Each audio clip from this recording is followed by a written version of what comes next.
Welcome into Matchweek. I am Will West. That is my partner in fashion crime, Chris Carroll. What we do is every week give you the top topics in the world of association football or soccer, as it were. And subscribe if you like to see more football content in your timeline. Chris from Wolverhampton in England, now here in the States. I'm here in Knoxville, Tennessee, sports radio host at 991 The Sports Animal here. But we both have a love for soccer, and we're excited to be able to talk about it each and every single week right here on YouTube. Subscribe again if you want to see this inside your feed. Chris, how are you today, sir? Yeah, I'm doing great. Thanks, Will. How are you doing, mate? Man, I'm doing fantastic. Spurs, I told you I wanted to see Spurs just lose them all. That way Levy has no excuse and has to do something at the end of the year. And sure enough, the Spurs have heard from my mouth to God's ears because the Spurs are absolutely dreadful right now. Wolves, though, mid-table, sitting 13th right now. Not bad at all. No, open top bus parade coming up for survival. Yeah. Yeah, I'm on the beach with Wolves right now. There you go. Let's start it out talking about the team that clinched the Premier League this week. Manchester City, they do it again. We kind of both talked about it all season that it's just a matter of time before City overtakes Arsenal and wins the Premier League this year. But yet again, Pep Guardiola has been able to do it. And Arsenal, it was a very nice run from them. They're young. They don't have the depth necessarily or the payroll that City does. Erling Haaland came in and became a horror movie villain. Kevin De Bruyne has always been a horror movie villain. And City does the thing we all expected City to do, no matter how big the Arsenal was able to get a lead at the top of the table. Yeah, like you say, is inevitable, really. They did it without kicking the ball. They sort of won without kicking the ball because Arsenal sort of fell off that cliff. And didn't they? Didn't Arsenal just drop off a cliff from being 8 points ahead about 2 months ago? Just ran out of steam. You could put it down to injuries if you want, but also I'm careful of that because all teams have injuries all through the season, and they didn't have it. They lost Saliba at the back, but really, I think it was just down to lack of experience. The pressure got to them. They were up 2-0 twice in consecutive weeks and blew those leads against Liverpool and I think it was West Ham. And so City come trundling through, celebrate by beating Chelsea with the reserve team, and have a good old time. And that's one leg of the treble done and dusted. And it's hard to see them. It's hard to see anybody beating them at the moment. They're just unbelievable. What a team! Fantastic to watch. They really are. And even when again, you're right, they were 8 points down, you thought, man, just a matter of time. At what point does City take over? And we kind of pointed at that City-Arsenal match that happened in April. And I think we'd all circled that as far back as February as, well, this will be the moment that City takes over the Premier League table, top of the table, and ends up winning the championship. And, of course, they do it. Do we maybe not give Pep Guardiola, maybe we don't give this City team enough credit? Because you bring in Erling Haaland the year before, you bring in Grealish, they just keep bringing in superstar after superstar after superstar, but that isn't the only way that Pep's able to win. They've also developed their own players. They've taken cast-offs from other teams and made them into quality players. Do you think that because the payroll's so high with City and they have so many superstar names that maybe we don't give them enough credit for what they're doing in this era of the Premier League? Yeah, I really think so. It's a classic example of how they develop their own players, like you say. John Stones, 6 months ago to a year ago, he was under pressure for going through a really bad patch. Was he up to it? Was he a weak link? Certainly with England, he was under pressure, and he was, as a centre-back, he was being questioned. So what does Pep do? He turns him into a midfield player, centre-back / midfield player, and they find a different way of using him. And now he's an absolute superstar, and he's really, he's one of their, for the last month or two, he's one of their main guys. But they all do. They all play their part. Gundogan, you can list them. Silva, they all come good, and they can all play anywhere. And they just find a way. It was early, not too far back, not too long ago. Questioning Haaland, is he going to upset the apple cart? Is he the right guy? Do they know how to use him? And he just finds a way. I think what Pep does is, and it's not rocket science. They don't do it, but they all interchange. It's kind of like, going way back, it's like the Ajax and the Dutch way with Cruyff, and they were all interchangeable players. They could all play. They're all comfortable with the ball at their feet. Doesn't matter what position you played, and that was the sort of dawn of defenders being able to play with the ball at the feet. And it took a while. It didn't really catch on around the world, but Pep obviously is into that, and they're all comfortable with the ball at their feet, and they're just amazing to watch. It's just a matter of time before that gap opens up and there's a free shot at goal. Is this an all-time great team? Because I can't help but look again. Here in the States, we've had we're at about 10 years now that we've even been able to watch the EPL. Mm-hmm. Is this an all-time great team? Because if we're looking at it, we're saying the treble seems done and dusted at this point. Like, I mean, it would be a shock if City doesn't win the treble. Do we have to then say this is an all-time great team? I think so. It has to be. I mean, I've been around a while, and I'm thinking back to the Liverpool team in the 70s and early 80s that were an unbelievable team. Then the Uniteds, the treble-winning United team. So all-time greats. The Nottingham Forest back-to-back European champions, the Champions League, and then this they just keep doing it year after year. And so they have to be. They've got to be. Well, they must. Yes, they are. I would say they are for sure. What happened to Arsenal? Because in my opinion, when I look at Arsenal, I mean, we've talked about this for months. I thought Arsenal, especially being guys that I watched struggle. I mean, Bukayo Saka, as great as he is, I watched the pressure be too much for him during the Euros. And this was a young team, and they'd never been there before. It was a year where you threw the World Cup right in the middle of the season, with it being in November. So they're going to be extra miles on those legs, and you know what I mean, extra wear and tear on the legs. And I just wondered if they had enough in the tank. And with their payroll being less than half of what City's is, I know they're young, but you're going to need some level of depth. They just didn't have the depth, in my opinion, if they dealt with a couple of injuries. They did deal with injuries, but it seems like this was more about the pressure. You had reporters that are entrenched with the team saying they never once asked what City was doing. They just talked about themselves and their business, and that was the attitude of the team until about mid-April. And then they started asking what was the City score at halftime and things like that, or after the match when they're doing interviews. They started worried about what City was doing, and at that point, if you've been around sport in any way, shape, or form, you know where that leads to, right? When there's a team chasing you, you're going to get caught if you're worried about what they're doing more than you're worried about what you're doing. Yeah, and I think psychologically, I think the two games against City, I mean, there was one earlier on in the year, maybe end of January, when they played them at home, and City beat them, I think, 3-1. And so they knew the pecking order really between the two teams. It was just a matter of if they could hang on, quite frankly, and keep the gap that they'd established, because City they got off to a slow start, if I remember right. And then the big one that everyone was waiting for was the game against City at City, and they just blew them away. And then there was another Saka moment, another penalty. I think Arsenal were 2-1 up against West Ham, and it would have taken them to 3-1. They'd gone 2-0 up. West Ham pulled one back. The Saka got a penalty, missed it, and then it ends up 2-2. So that was a big moment as well. That was one of those 2-2, 2-0 up, ended up tying 2-2. So I think just psychologically, I think they blew up, and now they're just right off the edge of the cliff. They can't win a game, can they? So yeah, I think it's a huge element of the game, the mental side, and they weren't up to it. Do you think that's, I mean, how do you address that? Because I look at it and say you need veteran presence in that dressing room to bring some steel, as you always say. I think you need that. And I don't know where you're going to find it right now, but I would try to scour Europe and say, where do I find the toughest guys, the mentally toughest guys I possibly can that can work within my 11? Yeah, well, they tried, didn't they? I think with Zinchenko and Jesus up top, who'd been there and done it with City. They need a few more of those guys. Obviously, 2 wasn't enough, and maybe they weren't in the most influential positions, to have that leadership. Maybe they need more experience in the midfield. Don't know, but because having said that, Odegaard did absolutely fantastic in my opinion, but he needed a few more soldiers around him like that. Some guys who'd been there and done it, maybe a centre back who'd been there and done it as well. But they'll all be better for it next year. So maybe they haven't got to go get too many of those old heads in, because they'll start to become old heads themselves. They've been through this now.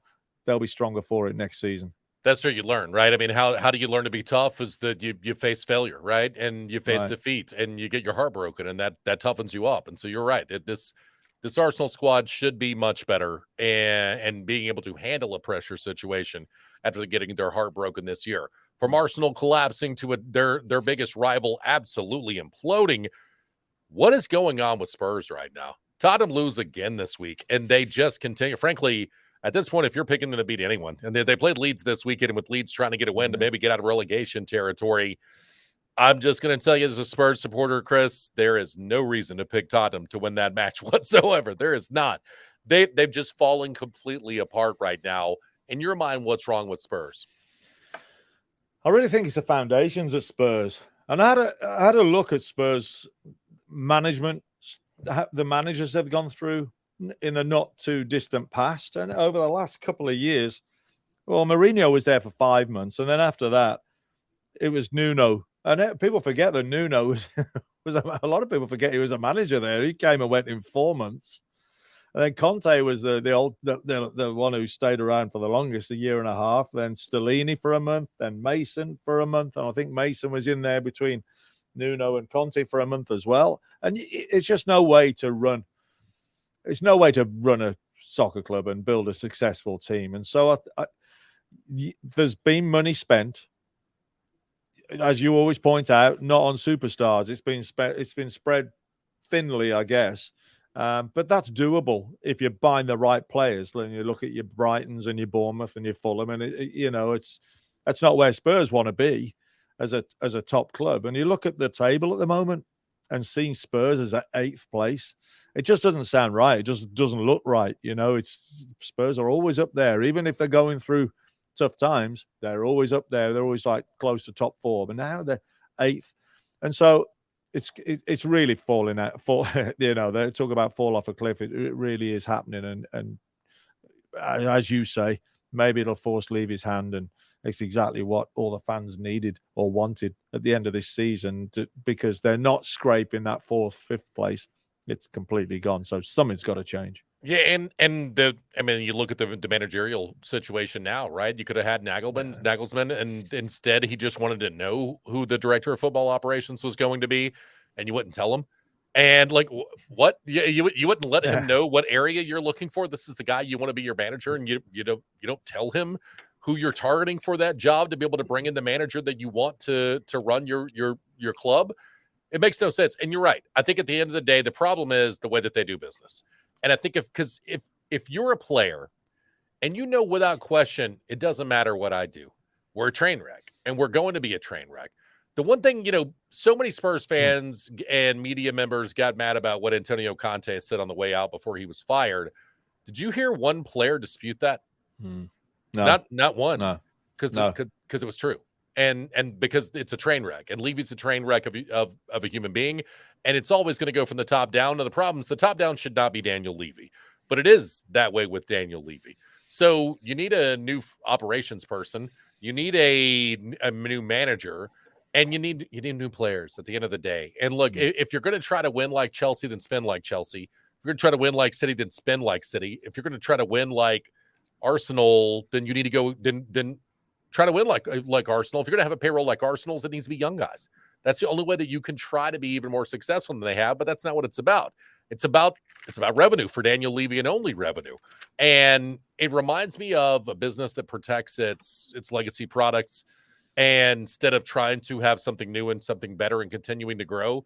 And the next thing you know, you end up being Blockbuster Video for those in the States. You know what that is, where, you didn't want to change, and now you're left behind. And next thing you know, Harry Kane's going to Manchester United, and you're 8th on the table, and you're not going to spend to bring somebody in with him.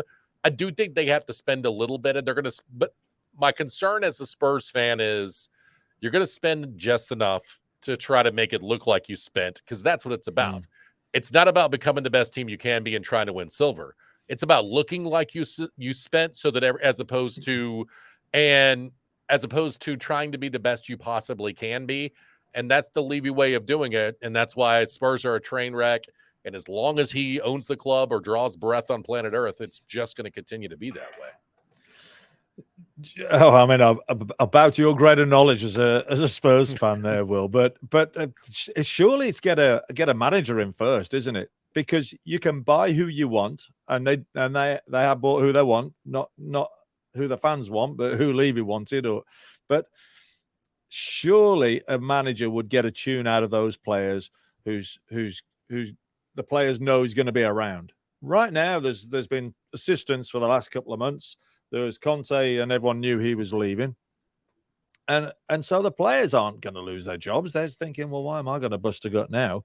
We just blame the management structure.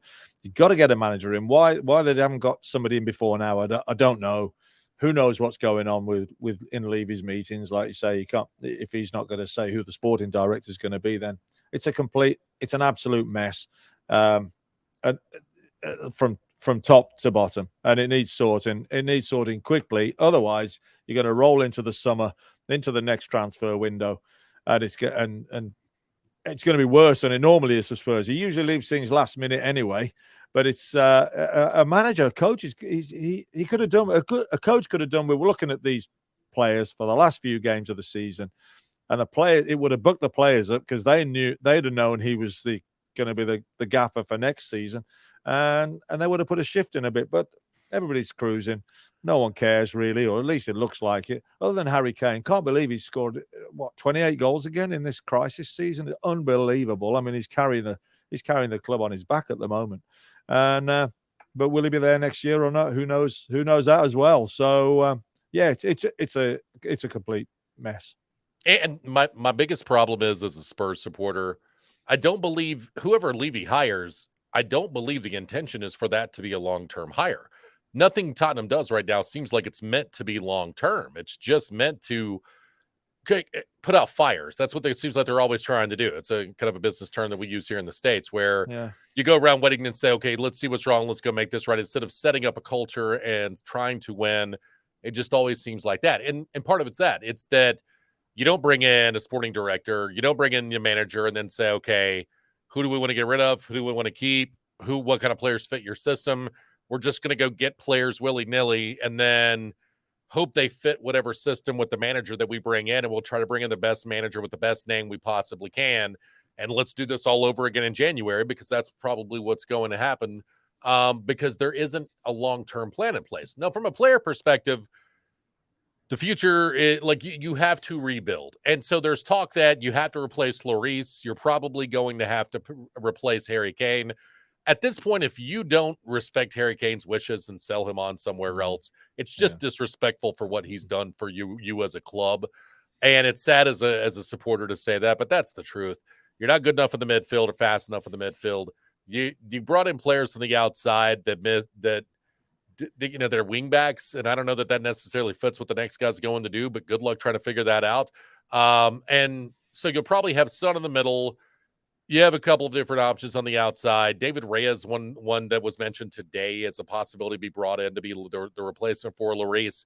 But the biggest issue is that your center backs are awful. They would not start at even the clubs, I don't think, at the bottom half of the table right now. So how in the world are you expecting with those as your center halves being the ones that we've all known that left center back position, and the three that's at the back has been a train wreck all year, and you just can't seem to find anyone to be there. I like Eric Dyer, but Eric Dyer's not even average, much less elite as a center back. I like him as a holding midfielder. I just don't like him necessarily as the center back. It's just kind of been a train wreck with what you're doing at the back end. So you need to find two, frankly, good defensive players at the back end to play center half, and then you need someone else in the midfield, and you're going to have to find the replacement for Harry Kane and the replacement for Lloris. So other than that, everything's fine. Don't know what you got to worry about. Yeah, but it's amazing though what confidence would do for all of those players, and just having a manager to impress there. And if they had, again, I'm going to say it again, if they had that manager there, it would put another 2 yards in their legs, and you'd see a different team.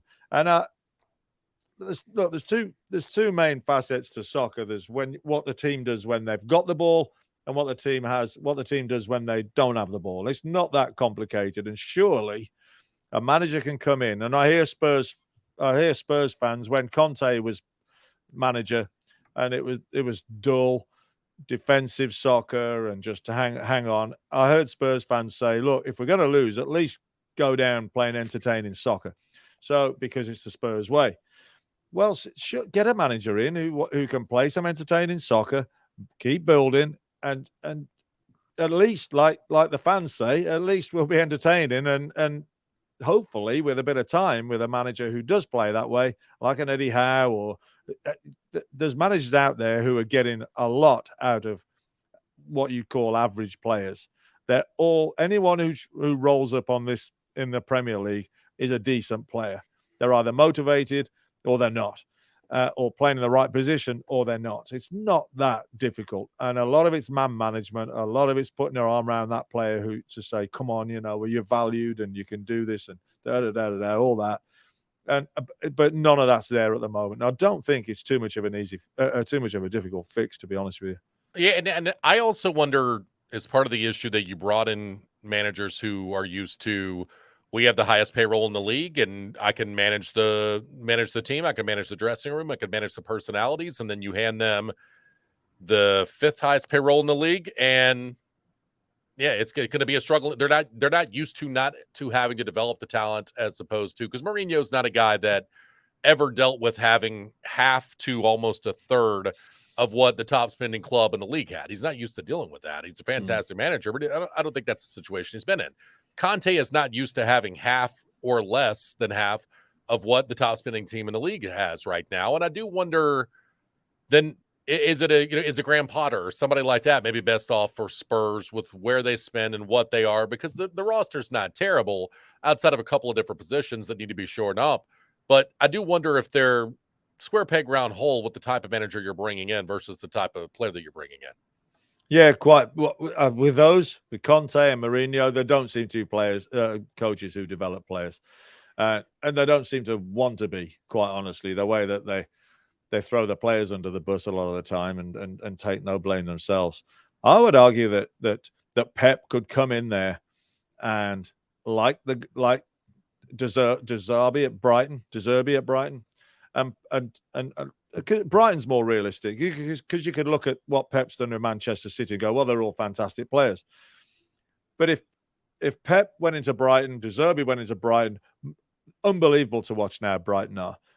They play the City way. They're all knocking the ball around. It's fast attacking soccer, and that's Deserby with Brighton. If Pep went to Spurs, or a Pep or a player developer went into Spurs, it wouldn't be. It'd need a year or so, but he could turn things around. He's just got to stop trusting players, working with them, trusting building their soccer minds, if you like. And again, it's not rocket science, but it's a lot of psychology. This is the way. Be positive about it and build. So there you go, Will. I reckon in 6 months' time, Spurs can be flying again. Yeah, there we go. Let's hope, right? Chris, you're the new manager. That's what we're doing for Spurs from now on. I mean, from issues with Spurs to some questionable decisions, I thought, from the FA. Jurgen Klopp, in the middle of where a situation like the stretch run where Liverpool have a chance to be able to make a Champions League spot, possibly, gets a 2-game ban for questioning a referee. And he didn't just question whether he made the right call. He questioned whether he wanted to make the right call. So I understand that there's a difference there.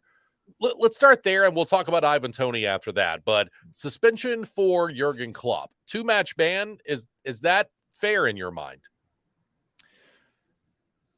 Yeah, I mean, they drive you. I could see why coaches whose life literally, well, not literally, but their livelihood, their job depends on the decisions that this VAR and these officials are making. I can see why they're just driven absolutely crazy, because us fans get driven crazy by the decisions. So I get it. But when he starts questioning the integrity of the staff, of the officials, and basically calling him cheating, and are they looking out for Liverpool? And it was. I get it. You can't have him doing that. It's great to hear him being honest, but apparently they went back over the microphone conversation and it didn't quite tally up with what Klopp said. So, yeah, I think it is for questioning. It wasn't just the game either. It was the long term. It was this referee over the recent history that he was questioning as well, that he got it in for Liverpool. So you can't have that, I suppose. And so it was 2 games. One was suspended. So basically one game ban that he's done. So I think that's fair enough. Again, look, I don't really have a problem either. Wow, the timing of it was wild considering this happened earlier in the spring. So I thought, goodness, you could have dealt with this earlier, right before we get to this run. But you're right. What you can't have as a manager question the integrity of an official or a crew. And the biggest issue is what that does is bring into question the integrity of the game altogether. One, you have fans betting on this, which is a multi-billion-dollar business around the world. Two, once you start allowing people to question the integrity of your product, they need to show their work, or you have to give them a ban. And so for Jurgen Klopp, he's a little bit of a complete, seems like a great guy, a very wise man. He did not employ that wisdom when he was speaking there. No one has it out for Liverpool, for gosh sakes, right? Like that's not a thing that happens. Some of the smaller clubs might have a beef, but Jurgen Klopp and Wolves. Liverpool, yeah. I just that's like seriously, like you get more. Only City gets more calls than you do. United maybe at a time, and just I see it seems like everything's slanted a little bit to the big clubs, and I still wouldn't say that if I was a manager of a small club, right? I would not say that publicly. I would have that conversation privately and tell my players, understand, you're having to play the team and the officials, so don't do anything that's going to get yourself in trouble. The biggest thing is I think they had to make an example of Jurgen Klopp so that other people don't do this. And I think the example was made by the timing of it, but it's something I really wish they would have handled 2 weeks ago and levied 2 weeks ago so that we wouldn't have had this in the middle of the stretch run. Ivan Toney, 8-game ban for betting, or 8-month ban for betting. Is that too harsh in your opinion? Yeah. I will say this. My problem with the Toney situations, I knew this was happening at Christmas. Why did it take you 5 months to figure this out and levy a ban? It does. You're right on both counts. They do drag on, don't they? And it's. I do think it's a bit harsh, to be honest with you, because there doesn't seem to be there's no table. So if there's no. If you do this, you're going to get banned for this length of time. If you do this, you're going to be banned for this length of time. And what the issue as well with Ivan Toney is, no one really knows. He's pled guilty, so we know he's been betting. We don't know who he's been betting on, which teams, which division. Is it his own team? If it's his own team to lose, for example, the worst case scenario, then 8 months is maybe not enough. But if it's other teams, in the League Two or whatever, then that he's got no association with whatsoever, then it's harsh. But while there's no defined guidelines and punishments and crimes and punishments, it's all a bit up in the air, and it seems a bit harsh to me for a guy who's obviously got a problem. And they, like you said, they're trying to make an example. They made an example of Klopp. Looks like they're trying to make an example of him. And although there have been cases before, but it's when you don't know exactly what he's done, it's hard really to make a judgment. But to me, it seems harsh. Okay, when I don't have a problem with this as much for Toney. Again, my problem is, why did I know this before Christmas? And you're just now handing this out in May. For gosh sakes, why does it take that long? It shouldn't take that long. There's no way. There's nothing you can say that would defend how long this has taken. Now, if you're Brentford, you take it. You know what I mean? Like, you got Ivan Toney for a lot longer than you probably should have. I'm assuming it's similar in the EPL. In the States, when it comes to professional sports leagues, college sports leagues, they bring someone over to every team and they explain to you that if you cannot bet, this is what you can do, this is what you can't do, and it's pretty cut and dry. You're right, there isn't just an automatic, like steroids in Major League Baseball here in the States. If you happens once, 50-game ban, happens second time, full season ban, happens again, you're done. Right? There's nothing like that, and there needs to be. But you need to protect the integrity of the product, because we've just had over the last 2 weeks here in the United States, from college baseball, other college athletics, and the MLS, actually, betting scandals and point shaving scandals and things like that happen with Brazilian sports books and other things of that nature. I find it impossible to believe Ivan Toney didn't know that he was breaking a rule that he'd been warned about repeatedly. So I don't have a problem with an 8-month ban. I have a problem is that we're not 4 months into an 8-month ban right now, I guess. Right. That's what I have the biggest problem with, is why in the world are you waiting this long? And then now really what you're getting is an 8-month ban into the next season instead of half this season, half of next season. Yeah, fair point, that, Will. Fair point. It has taken a long time. And yeah, I'm sure you're right. They have somebody coming around to each club, go at the start of the season, going, look, guys, you can't do this, this, this, and this. And if you do, 8-month ban. And if that's the case, then no sympathy whatsoever, and it's not too long. But it seems to me that it just seems, what are we going to do? 8 months. You can imagine them sitting around the table, this board, going, well, what's the punishment going to be? And it probably ranged anything from 4 months or a month to 12 months, and they come up with 8. I don't know, but that's how boards work. And no one knows exactly what the crime is, what he's done. And so it seems like there's gray areas to me, but it has taken a long time to bring this all to the table. Yeah. All right. Last thing, Chris, table talk. Let's look at that relegation battle right now. Really, it's 3 teams for 2 spots. Everton, who have Bournemouth coming up. You have Leeds, who have Spurs coming up. And then Leicester City with West Ham. Leicester City was able this week to draw with Newcastle and give themselves a point. So they still have life. When I thought it would probably be over, I thought they would get crushed by Newcastle, and that would be the end of it. Instead, they hold on. And weird, they don't play Madsen. They don't start Barnes. Like, it didn't make any sense to me whatsoever what Leicester was doing. Why are you dropping your 2 best players? But it worked out for them. They at least pull a point out of that Newcastle match that nobody saw coming. How does this work out? 3 teams, 2 spots left to be able to stay up in the Premier, or two teams going down. Wow. Right to the end, the last week, fantastic, isn't it? Really, it's going to be great watching these 3 games and the scores to-in and fro-in and the twists and turns, as they say.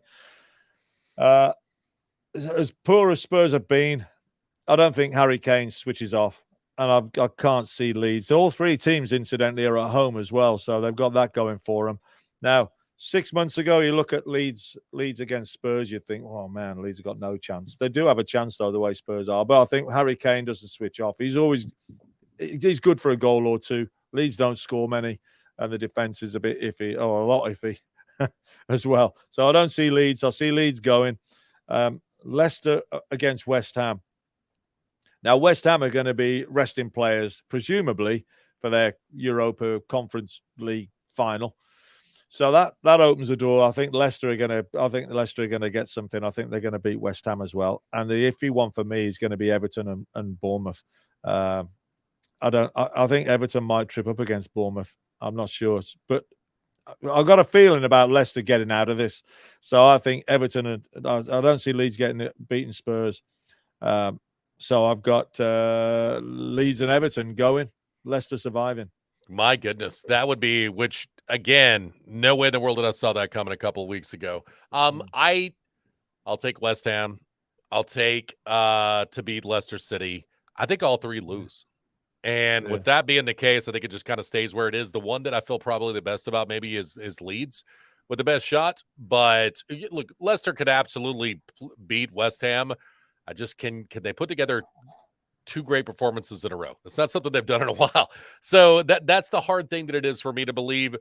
Again, right now, I'm floored that Leicester is still in this conversation. I really thought they were going to take this L today, but there's a very good chance all 3 teams lose and it ends up exactly the way that it is. But Leicester, yeah, you're right. They could be West Ham. Spurs, I don't count on with anyone right now, but you're right. Harry Kane may say, "Hey, my last match is as a Spur, that he's going to go nuts for 2 goals, trying to get to 30 or something like that. That could be a possibility." But I will say it stays exactly like it is, and Leicester City, Leeds are the 2 that go down, not Everton. Part of that might be that I really like Sean Dyche, and I want to see him be able to save Everton from relegation, but I got a bad feeling they're going to lose to Southampton as well. Top of the table, does anything change as far as the top 4? I don't think so, no. Newcastle are pretty much, they're there, aren't they? Liverpool can't catch them, so it's basically Liverpool and Man United, but I don't see Man United slipping up either. I think, they got Fulham and Liverpool playing Southampton, so I think Liverpool, that's 3 points for Liverpool, but Man United, I think they'll go down. I think they'll take care of Fulham okay, so no, I see that staying as it is at the moment. No, I agree. I think that all stays the same as well, but I will say, I know, so kind of an uneventful table talk on my end. You do think that Leicester City gets a win, Everton lose, and so Everton drops into that. We should say tip of the cap to Brighton for being able to clinch European soccer this weekend. So really, really nice for Brighton. Absolutely. First time in the history. That's massive. Absolutely massive. From where that club has come from, ground sharing, almost going out of business. way down in the depths of the soccer pyramid to come up here and not just playing boring soccer and getting 1-0s by defending. They're playing absolutely fantastically well, and they're a joy to watch at the moment. So yeah, good. I bet that Brighton fans must be absolutely pinching themselves. Brilliant, Brighton. Yeah, good on them. That's Chris Carroll. I'm Will West. Matchweek will be back next week. Right here. Like, subscribe if you want to see more of this content.